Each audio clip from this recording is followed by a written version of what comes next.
have you?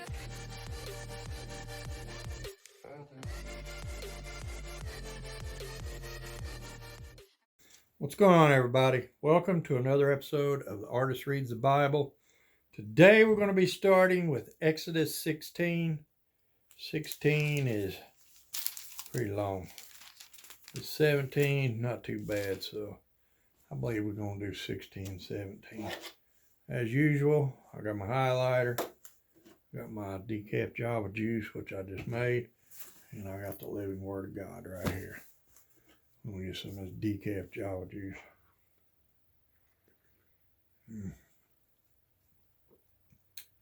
Ah, so good. Love coffee, boy. Love coffee.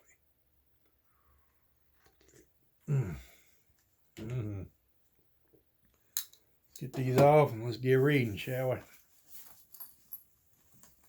16, Mana and Quail from Heaven.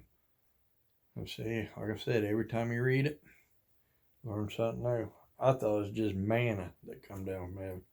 Evidently it's manna and quail. Then the whole community of Israel set out from Elim and journeyed into the wilderness of Sin. Sin?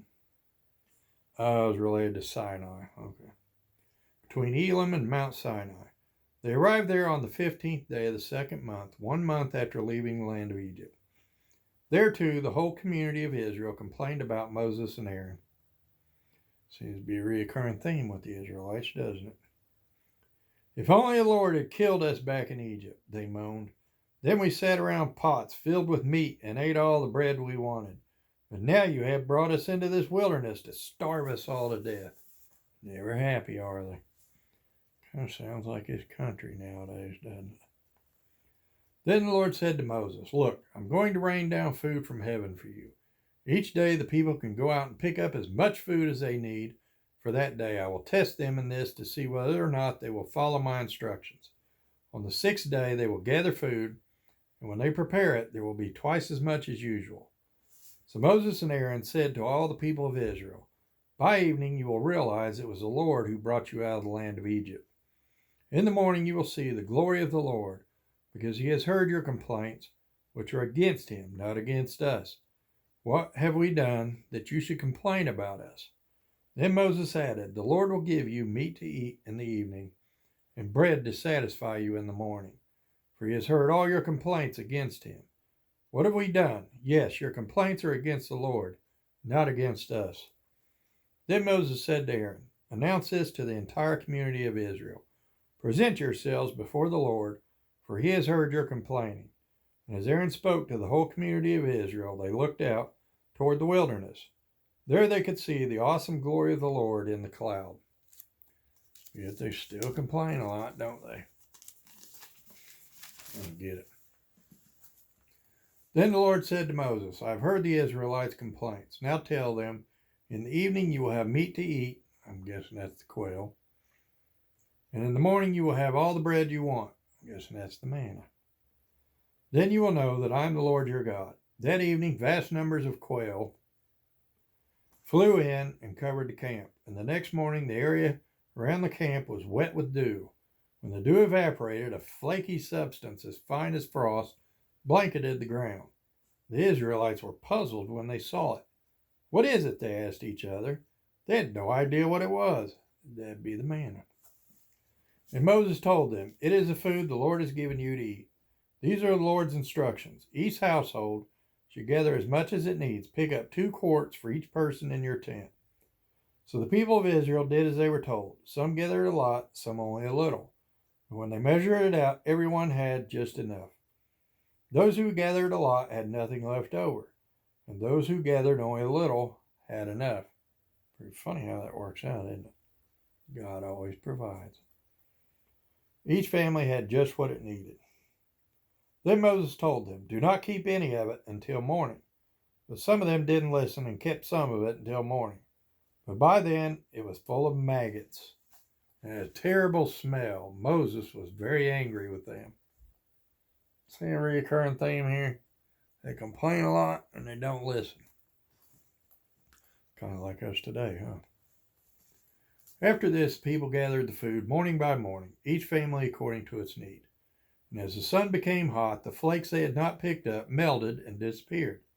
On the sixth day, they gathered twice as much as usual, 4 quarts for each person instead of 2. Then all the leaders of the community came and asked Moses for an explanation.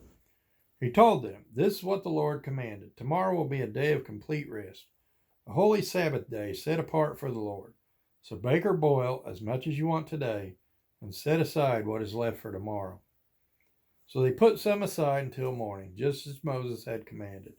And in the morning the leftover food was wholesome and good, without maggots or odor.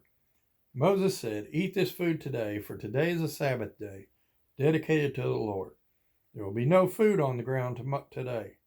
You may gather the food for 6 days, but the seventh day is a Sabbath, day of rest, the Lord's day.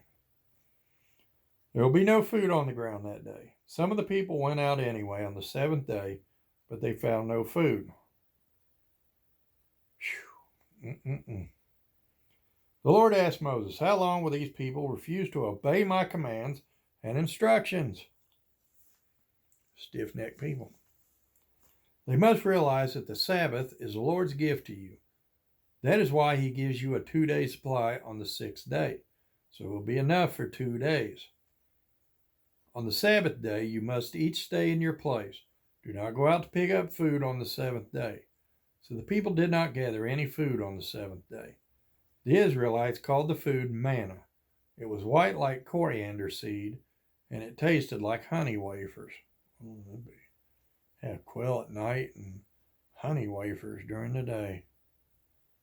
So basically like cookies and quail. I don't think I've ever had quail though. I wonder if it tastes like chicken. Is a bird just like chicken? I've had duck. I wonder if it tastes like duck. I don't know. Never had quail. I'm going to try it one of these days. Then Moses said, "This is what the Lord has commanded. Fill a 2-quart container with manna to preserve it for your descendants."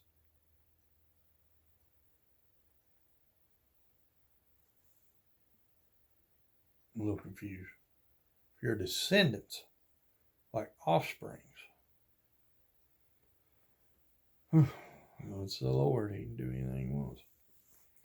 Then later generations will be able to see the food I gave you in the wilderness when I set you free from Egypt.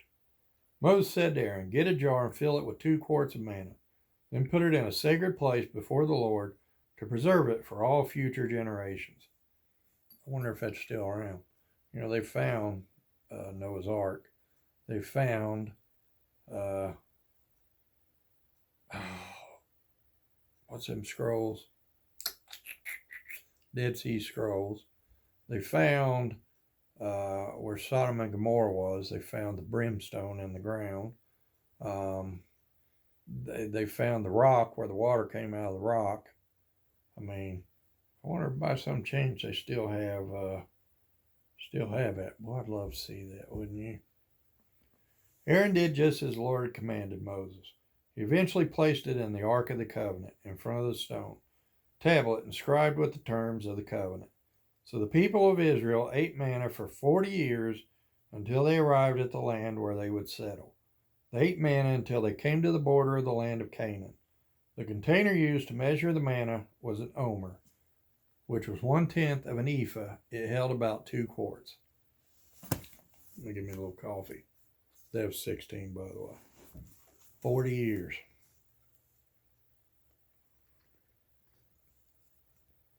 Sometimes we worry. Sometimes we fret. Sometimes we complain. You know, God, help me with my food today, or help me with my food tomorrow, and we keep worrying, don't we? God, how am I going to fix my car? God, how am I going to pay my bills? God, how am I going to do this? How am I going to do that? 40 years. God provided for the Israelites. This is after he freed them from Egypt. This is after they parted the Red Sea. This is after he did this, after he did that. 40 years God provided manna for the Israelites to eat. 40 years. It's pretty much half of one of our lives. And that's all the Israelites. There was about, 600,000 of them? A lot of people. If God will do that to people who did nothing but constantly complain and disobey his commands, don't you think he'll provide for you if you just have a little faith?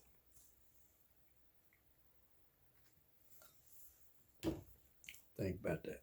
Let's go on 17, shall we? Ah, speaking of water from the rock, 17 is entitled Water from the Rock. This is going to be talking about the rock that was found where the water come out of the split of the rock.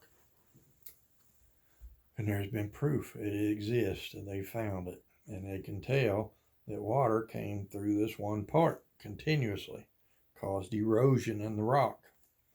But there's no other water anywhere around, so explain that one, you atheist. At the Lord's command, the whole community of Israel left the wilderness of sin and moved from place to place. Eventually, they camped at Rephidim, but there was no water there for the people to drink. So once more, the people complained against Moses. See a theme here? See what I mean? All these miracles they witness, and yet they still complain. So if you just have a little faith, what do you think God will do for you? They complained to Moses. Give us water to drink, they demanded. Quiet, Moses replied. I bet he did. Y'all need to shut up. I'm tired of hearing your mouth. Why are you complaining against me? And why are you testing the Lord? Don't test the Lord. I talked about this in previous episodes.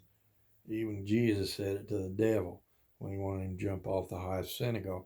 He said, God's angels will catch you before you hit the ground. He said, you don't test God. It says it right here. And why are you testing the Lord? Some of y'all need to quit testing God.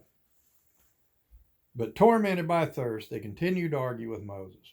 Why did you bring us out of Egypt? Are you trying to kill us, our children, and our livestock with thirst? Ye of little faith. Then Moses cried out to the Lord, what should I do with these people? They're ready to stone me.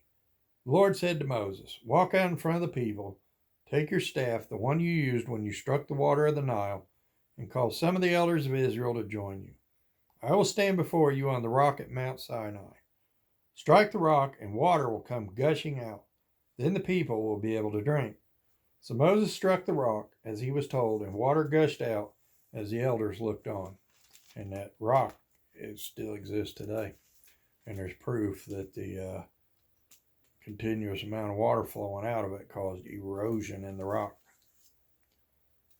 And there's no other water around. Explain that, atheist. Moses named the place Massa, which means test, and Meribah, which means arguing. Pretty much name everywhere the Israelites Meribah, huh? Because the people of Israel argued with Moses and tested the Lord by saying, is the Lord here with us or not? Parted the Red Sea, got you out of Egypt, parted the Red Sea, provided manna, quail, 40 years. What do you think? While the people of Israel were still at Rephidim, the warriors of Amalek attacked them. Moses commanded Joshua, choose some men to go out and fight the army of Amalek for us. Tomorrow I will stand at the top of the hill holding the staff of God in my hand. So Joshua did what Moses had commanded and fought the army of Amalek, I don't know. Meanwhile, Moses, Aaron, and Hur climbed to the top of a nearby hill. As long as Moses held up the staff in his hand, the Israelites had the advantage. But whenever he dropped his hand, the Amalekites gained the advantage. I bet his arms got tired. He probably like, y'all need to hurry up. I can't hold this staff much longer. Moses' arms soon became so tired he could no longer hold them up. Just said that. So Aaron and Hur found a stone for him to sit on. Then they stood on each side of Moses, holding up his hands. So his hands held steady until sunset. As a result, Joshua overwhelmed the army of Amalek in battle. After the victory, the Lord instructed Moses, write this down on a scroll as a permanent reminder. And read it aloud to Joshua. I will erase the memory of Amalek from under heaven. Moses built an altar there and named it Yahweh Nisi, which means the Lord is my banner. He said, they have raised their fist against the Lord's throne, so now the Lord will be at war with Amalek generation after generation. And that's 17. Well, Israelites, a couple places God called them stiff-necked people, meaning stubborn and belligerent. Man, you imagine that? He done. You've seen all the plagues and all the miraculous things in Egypt. You've seen God get you out of Egypt. You've seen the parting of the Red Sea. Then you've seen the Red Sea swallow the Egyptians. He provided Mana and Quail for you for 40 years. 40 years. You had a cloud and a fire to go by. And still, even after all that, you're still going to complain. And you're still going to argue. And you're still going to question God and test God. Boy, oh boy, oh boy. Isn't that something? Isn't that something? That is something. Well, I hope y'all got something out of today. I know I did. As you can tell, I'm a little wore out. So I'm going to go ahead and get off here. So until next time, I love each and every one of you. Y'all please, please, please be good to each other. And I'll bring you something again real soon.